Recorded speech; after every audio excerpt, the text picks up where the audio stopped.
Numbers chapter 5. And Yahweh spoke to Moshe, saying, Command the children of Israel that they put out of the camp every leper, and every one that hath an issue, and whosoever is unclean for a soul, both male and female shall ye put out. Outside the camp shall ye put them, that they defile not their camp in the midst whereof I dwell. And the children of Israel did so, and put them out outside the camp, as Yahweh spoke to Moshe, so did the children of Israel. And Yahweh spoke to Moshe, saying, Speak to the children of Israel, when a man or woman shall commit any sin that men commit, so as to do treacherously, committing a treachery against Yahweh, and that soul shall be culpable, then he shall confess his sin which he hath done, and he shall make restitution for his culpability in full, and add to it the fifth part thereof, and give it to him in respect of whom he hath been culpable. But if the man, having no kinsman to whom restitution may be made for the culpability, the restitution for culpability which is made to Yahweh shall be the priest's, besides the ram of the atonement, whereby atonement shall be made for him. And every heave offering of all the holy things of the children of Israel, which they present to the priest, shall be his. And every man's hallowed things shall be his. Whatsoever any man giveth the priest, it shall be his.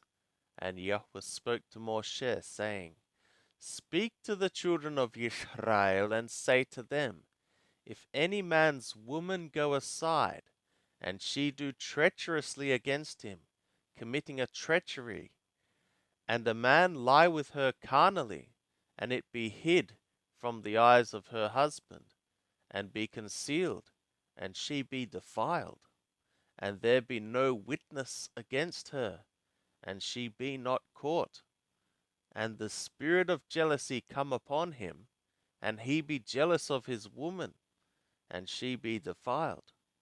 Or if the spirit of jealousy come upon him, and he be jealous of his woman, and she be not defiled, then shall the man bring his woman to the priest, and shall bring her oblation for her, the 10th part of an ephah of barley meal.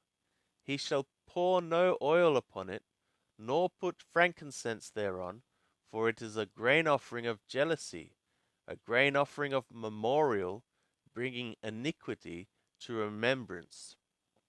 And the priest shall bring her near, and set her before Yahweh.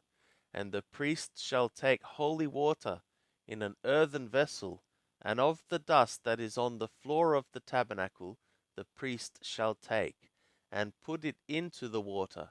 And the priest shall set the woman before Yahweh, and he shall loose the head of the woman, and put the grain offering of memorial in her hands, which is the grain offering of jealousy. And the priest shall have in his hand the water of bitterness that causeth the curse. And the priest shall adjure her, and shall say to the woman, If no man have lain with thee, and if thou have not gone aside to uncleanness, being under thy husband, be thou free from this water of bitterness that causeth the curse. But if thou have gone aside, being under thy husband, and if thou be defiled, and some man have lain with thee except thy husband, then the priest shall cause the woman to swear with the oath of cursing, and the priest shall say to the woman, Yahweh make thee a curse and an oath among thy people, when Yahweh doth make thy thigh to fall away, and thy belly to swell. And this water that causeth the curse shall go into thy bowels, and make thy belly to swell, and thy thigh to fall away. And the woman shall say, Amen, Amen. And the priest shall write these curses in a book, and he shall blot them out into the water of bitterness. And he shall make the woman drink the water of bitterness that causeth the curse. And the water that causeth the curse shall enter into her, and become bitter. And the priest shall take the grain offering of jealousy out of the woman's hand, and shall wave the grain offering before Yahweh, and bring it to the altar. And the priest shall take a handful of the grain offering, as the memorial thereof, and burn it upon the altar, and afterwards shall make the woman drink the water. And when he hath made her drink the water, then it shall become, if she be defiled, and have committed a trespass against her husband, that the water that causeth the curse shall enter into her, and become bitter, and her belly shall swell, and her thigh shall fall away, and the woman shall be a curse among her people. And if the woman be not defiled, but be clean, then she shall be free, and shall conceive seed.